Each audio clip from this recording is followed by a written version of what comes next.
कि नहीं फांसी अभी होनी चाहिए, ऐसा नहीं है। और ऐसा भी नहीं है कि हमारे जज साहब जो इस वक्त उसको ट्राई कर रहे हैं कि उसको किसी दबाव में लाके वो किसी कानून के उलट करके फांसी की सजा सुनाएगा जी। हाँ, ये बात है कि अगर जो इसमें आज तक ट्रायल हुआ है जिसमें 80 गवाह आए हैं, जिसमें काफी दिल्ली पुलिस ने सबसे बढ़िया काम करके बड़ा फॉरेंसिक एविडेंस पेश किया है जी। अगर उसके आधार पे एक वहशियाना कत्ल का केस बनता है जी, ये जरा नोट कर लें आप। जी बिल्कुल बिल्कुल। अगर वहशियाना कत्ल का केस बनता है, रेयरेस्ट ऑफ रेयर, जी, क्योंकि इसमें अजय ये दिक्कत है, ये जो कानून बना ना, कानून में जो बदलाव आया जी, और जो रेप के लिए सजा रखी गई अब ये फांसी जी, वो इस वाक़े के बाद आया। इसलिए अगर इसमें फांसी होनी है तो वो तो कत्ल के आरोप में होगी। अगर कत्ल का साबित हो जाए कि इतना वहशियाना था, रेयरेस्ट ऑफ रेयर था, तब उसमें फांसी हो सकती है। अब फांसी हो सकती है, नहीं हो सकती, देखिए इसमें और भी रुकावटें हैं। बिल्कुल बिल्कुल नहीं, ये इसमें आपने कानूनी पहलू को बखूबी जस्टिस खान रखा है। माफ कीजिएगा, मैं आपको बीच में रोक रहा हूं। जरूरी है, बड़ा जरूरी है, ये बड़ा जरूरी है जो मैं बात करने जा। जी बताएं। मैं जरूरी एक बात कर। देखिए कन्विक्शन के बाद जी, ये आरोपी को सुनना होता है कि उसके कहीं ऐसे हालात वाक़ात तो नहीं है कि इसको सजा कम की जाए। उसको हम कहते हैं कानूनी भाषा में मिटिगेटिंग सर्कमस्टांस। तो मिटिगेटिंग सर्कमस्टांसेस में ये भी मुमकिन है कि एक जज को, एक अदालत को ये लगे जी कि कत्ल का इल्जाम साबित होते हुए भी उसको फांसी की सजा नहीं होनी चाहिए। चलिए, ये जस्टिस खान, इसमें कोई शक नहीं है कि ये पूरा मामला कोर्ट के विवेक पर है, लेकिन आज जो जनमानस की भावना है वो यही प्रतिबिंबित करती दिख रही है। नगमा जी, हम आपसे समझना चाहेंगे कि आप एक महिला के तौर पर क्या सोचती हैं? बहुत संक्षेप में बताइए, क्या आपका मन नहीं करता कि इन सबों को फांसी पर लटका देना चाहिए?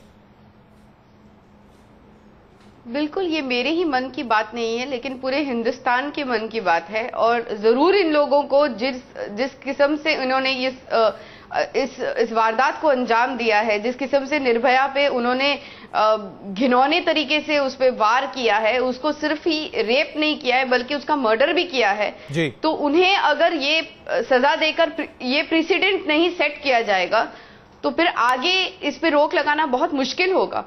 बिल्कुल, और यही बात आज हर किसी के दिमाग में घर करती हुई दिखाई दे रही है। वरिष्ठ सुप्रीम कोर्ट की वकील गीता लोथा जी भी इस वक्त हमारे साथ जुड़ रही हैं। गीता जी, कानूनी पहलू पर अभी जस्टिस खान अपनी बातों को सामने रख रहे थे, लेकिन एक मानवीय पहलू भी है, और यह मानवीय पहलू आज हम सबों को यह सोचने को मजबूर कर रहा है कि अगर आज नहीं तो फिर शायद कभी नहीं। क्या कहती हैं आप? देखिए, सबसे पहले मैं एक बात कह दूं जो आज के माहौल में ठीक नहीं होगी कि मैं बेसिकली डेथ पेनल्टी के खिलाफ हूँ जी। और हमारे इस दुनिया में 50% देशों ने डेथ पेनल्टी को धीरे धीरे पिछले 20 सालों में खत्म कर दिया है, अबॉलिश कर दिया है। और शायद आज का वक्त ठीक नहीं है। चलिए, ये आपकी व्यक्तिगत धारणा छोड़ दीजिए, लेकिन अगर हम ये देखें कि क्या इस केस को आप रेयरेस्ट ऑफ रेयर केस में मानेंगे या क्या आप देखते हैं कि कोई मिटिगेटिंग सर्कमस्टेंसेस हैं, ये कोर्ट जब कल बहस सुनेगी तब कोर्ट फैसला करेगी। एक मिटिगेटिंग सर्कमस्टेंस होती है कि आदमी बहुत यंग है, जो अक्यूज्ड है वो बहुत यंग है, वो बदल सकता है, उसके सोचने में सुधार आ सकता है।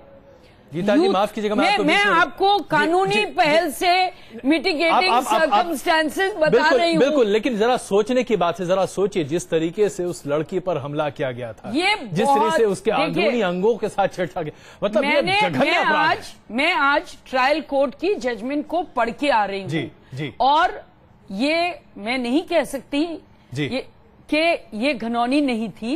मैं ये नहीं कह सकती कि ये बहुत ही एक्चुअली इनडिस्क्राइबेबल थी जी, ये क्रूअल है, क्रूअल थी जी। वो जो PW1 जो लड़की के दोस्त ने जो पूरा हाल सुनाया है, और उसके अलावा जो लड़की ने 164 के बयान में सुनाया है जी, तो लगता ये है कि आफ्टर ऑल डेथ पेनल्टी या लाइफ इम्प्रिजनमेंट ये 302 के केस में ही हो सकती है। बिल्कुल, और वो मामला बनता है। गैंग रेप में तो 10 साल थी पुराने कानून में। अब क्वेश्चन ये है कि लाइफ इम्प्रिजनमेंट होगी कि डेथ पेनल्टी होगी। तो लाइफ इम्प्रिजनमेंट और डेथ पेनल्टी को जब कोर्ट दोनों पहलुओं को देखेगी तो कोर्ट इन बातों को देखेगी। चलिए, मैं ये नहीं कह सकती जी, नहीं, मैं आपकी बात बिल्कुल समझता हूँ, 100% आप सही हैं, कानूनी पहलू, लेकिन एक मानवीय पहलू। आज ये तमाम बच्चे भी हैं और ये भी आपसे सवाल पूछेंगे गीता जी।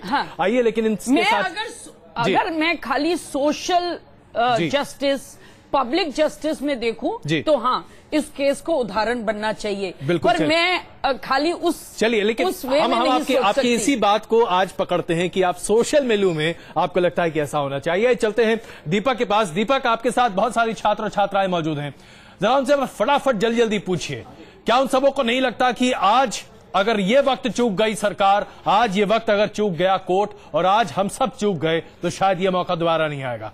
जरा जल्दी जल्दी पूछिए। आप बताइए कि जो ये मौका हमको मिला है इस केस के दौरान, हम दूसरों को उदाहरण दे सकते हैं, कितना जरूरी है? ये बहुत जरूरी है। और जो भी अभी जो एक दोषी के साथ हुआ जो नाबालिग था, जबकि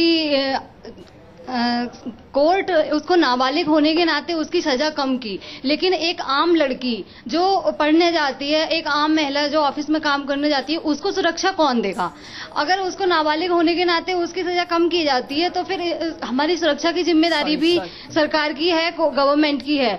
तो मैं चाहती हूँ कि कल ऐसा कुछ फैसला हो जिससे हम अपने आप को सेफ फील कर सके, क्योंकि आज हम कहीं भी जाते हैं, हम कहीं भी खुद को सेफ फील नहीं कर सकते हैं, ना ही रोड पे, ना ही कहीं। 8 बजे के बाद निकलने से पहले हमें सोचना पड़ता है कि निकलूं कि ना निकलूं। तो ये सब है, हालत बहुत ही खराब है। देश की आधी आबादी या दुनिया की आधी आबादी असुरक्षा के डर में जी रही है, तो कैसा लोकतंत्र है हमारा? आप क्या कहना चाहिए इस पूरे मामले में? वेल, मैं एग्जैक्टली इस चीज़ में आई मीन जुडिशियल डेफिनेटली सही वर्डिक्ट, सही अपना जजमेंट देगा, but then in between definitely I think death sentence is not the right sentence, since just in a fraction of second they will just if we'll hang them for give them the this death penalty, then they will be hanged in a fraction of second, वो लोग मर जाएंगे. So I think life imprisonment is a better punishment for them. And juvenile के case में I feel that retrospective तो law नहीं बना सकते हैं, but definitely we can think about making some doing some amendments in law later on maybe. चलिए दीपक, हम आपके पास वापस आते हैं, जरा रुकते हैं आपसे, लेकिन एक बहुत महत्वपूर्ण बात यहां पर उस लड़की ने कही है जो आप नहीं सुनिए जरा गौर से. एक लड़की की दिल की आवाज है, शायद फांसी दे दी जाए तो तुरंत से छुटकारा मिल जाएगा, कुछ और तड़पाना चाहिए. आप लोग क्या कहती हैं? अक्षय मेरे सहयोगी इस वक्त हमारे साथ मौजूद हैं. अक्षय, जरा पूछिए, आप लोग क्या कहते हैं? जरा हाथ उठा के बोलिए, क्या आप लोग सब चाहती हैं कि तुरंत फांसी हो जाए या और तड़पाया जाए उसको? क्या चाहती है? जोर से बोलिए, आवाज नहीं आ रही. जी बताइए, क्या करें आप?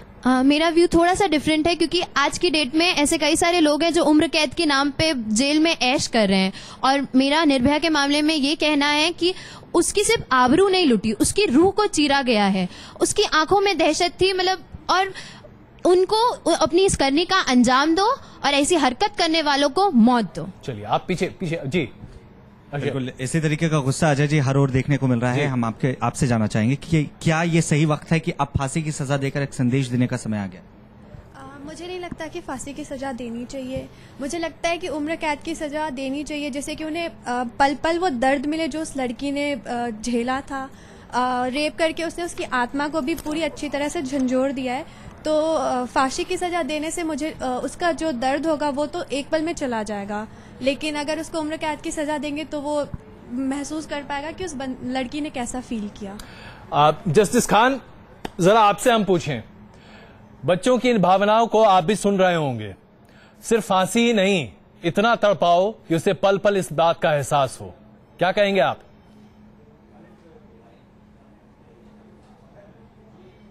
नहीं, मैं पहले भी अर्ज कर चुका हूं, इसमें भावना की नहीं बात है. जो आप ऐसे भी कह रहे थे कि आप हाथ उठाइए, ये कोई वोटिंग थोड़ी है ये निर्णय देना. जजमेंट देना, वो तो एक रिकॉर्ड शहादत पे डिपेंड होता है। तो इसलिए, और दूसरा आप ये एक और एस्पेक्ट आप नजर में ले लीजिए, ये जो अभी अगर कल को ये निर्णय देते भी हैं, मान लीजिए फांसी का जी, उसके बाद अपीलें हैं, अभी हाई कोर्ट है, अभी सुप्रीम कोर्ट है,